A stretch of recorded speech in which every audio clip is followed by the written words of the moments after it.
119 신고 접수 중입니다. 소방차 7대가 일사불란하게 소방서를 나섭니다. 정신없이 시내를 달리던 중 취소 명령이 떨어졌습니다. 화재 감지를 알려주는 설비의 오작동으로 확인된 겁니다. 하루에도 수차례 출동 지령이 떨어지지만 현장으로 향하는 마음은 언제나 긴장감에 급해지기 일쑤입니다. 계단으로 막 새벽에 뛰어 내려가서 가야 되는데 발목을 다치는 경우도 있고. 항상 출동할 수 있는 상태로 대기하고 현장에 도착하면 짊어져야 할 짐은 더 많습니다. 소방차 내에서 방화복에 방화 헬멧, 공기호흡기까지 착용하고 나면 모두 30kg으로 익숙하지 않은 일반인은 몸을 가누기조차 쉽지 않습니다. 직업에 대한 사명감이라면 둘째가라면 서러울 정도. 내 몸이 상하더라도 화염에 몸을 던져 소중한 생명을 구할 각오가 돼 있습니다. 그러다 보니 가족에 소홀할 수밖에 없습니다.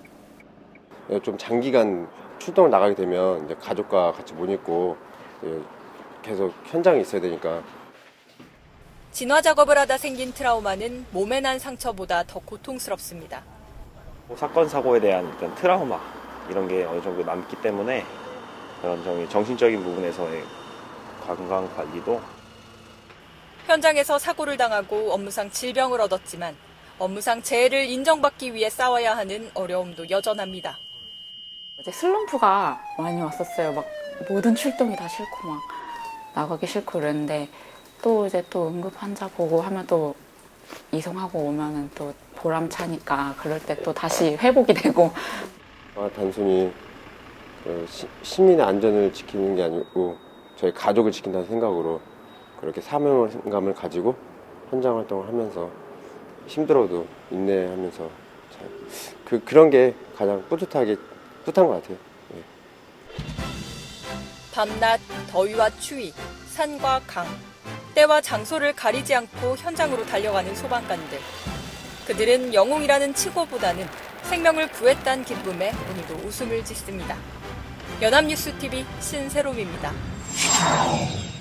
어두운 밤 불을 환하게 밝힌 소방차 행렬이 모두 같은 곳을 향해 쏜살같이 달립니다. 제주도를 제외한 전국 각지 소방차 870여 대와 3천여 명의 소방관들이 밤새 어둠을 뚫고 현장에 도착했습니다. 이번 강원 산불에 동원된 장비는 차량을 포함해 전체 소방력의 15%였고 인력은 10%에 달했습니다.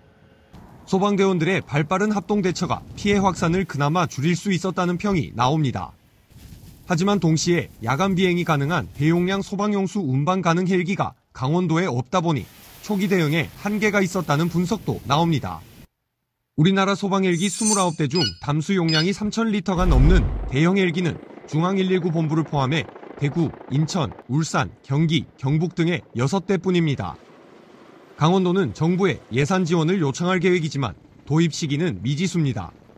늘상 동해안에 상주하면서 출동할 수 있는 카모프 헬기를 250억을 들여서 꼭 이번에 구입해 주십사 하는.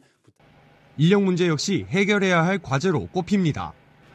법정 기준에 따르면 우리나라 소방 인력은 7만여 명에 가까워야 하는데 지난해 5만 2,200여 명에 그쳤습니다. 활동할 때는 우선 조를 이루어서 활동을 하게 되거든요. 인원들이 없을 경우가 있어요. 그러다 보면은 소방관들의 안전도 문제가 되거든요. 지방자치단체별로 보면 수치는 심각해집니다. 가장 부족률이 높은 곳은 전남으로 절반에 가까운 47% 정도의 인력이 빕니다. 세종, 충남, 충북 역시 모두 40%를 넘기며 뒤를 이었습니다. 소방관 한 명이 담당해야 하는 인구와 면적도 문제입니다. 소방관 한 명이 담당해야 하는 면적이 가장 큰 곳은 강원도입니다. 5.2제곱킬로미터에 달하는데 이는 여의도 면적의 2배에 가깝습니다. 담당 인구수는 경기도가 1,500명으로 가장 컸고 창원, 서울, 울산 순으로 모두 1,000명을 넘겼습니다. 미국의 910여 명, 일본의 770여 명에 비하면 개선의 여지가 남아있는 겁니다.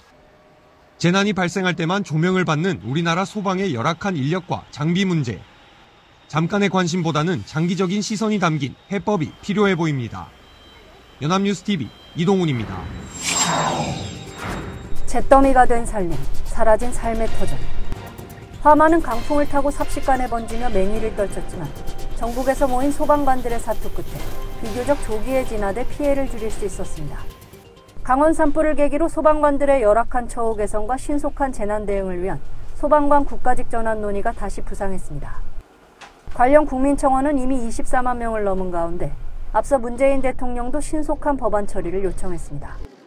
소방공무원 국가직 전환 관련 법안이 신속하게 처리되어 올해 7월부터 차질 없이 시행될 수 있도록 국회의 협조를 요청드립니다. 해방 이후 한때 국가공무원이었던 소방공무원은 1973년 지방소방공무원법이 제정되며 국가직과 지방직으로 이원화됐습니다. 당초 화재 진화는 지역에서 처리 가능한 업무로 여겨 지방사무로 분류했지만 대형 화재가 잦아지며 전국적 대응의 필요성이 높아졌습니다. 정도의 차이는 있지만 지방자치단체별 상이한 재정 여건에 따라 심각한 현장 인력과 장비 부족, 처우 격차 문제를 겪고 있습니다. 2016년 7월 더불어민주당 이재정 의원이 국가직화 관련 법안을 처음 발의했지만 여야 의견으로 2년 넘게 행정안전위원회 법안심사소위에 계류돼 있습니다. 자유한국당도 필요성에는 일부 공감하고 있으나 지방자치 범위와 연관이 있어 자치경찰 문제 등과 함께 논의해야 한다는 입장입니다. 경찰직은 자치경찰로 가면서 자치권을 확대해가는 쪽으로 가는데 소방직은 또 국가직화하면 그것도 역행하는 부분이 있습니다. 그래서 이것이 전체적으로 우리나라 지방자치의 권한의 범위를 어떻게 줄 것이냐에 대한 큰 틀에서 논의. 여야는 오는 23일 행안위 법안 소위를 열어 논의를 이어가기로 했습니다. 지역별로 다른 소방 서비스는 국민의 안전의 차이로 빚어지는 것이고요. 이런 부분에 대한 국민적 요구를 국회가 마냥 외면하지 말고 이번 소위 논의 과정에서는 적극적으로 담아내야 된다고 생각합니다. 2년 넘게 헛바퀴만 돌고 있는 소방관 국가직화 논의가 4월 임시국회에선 진전될 수 있을지 주목됩니다. 연합뉴스TV 최지숙입니다.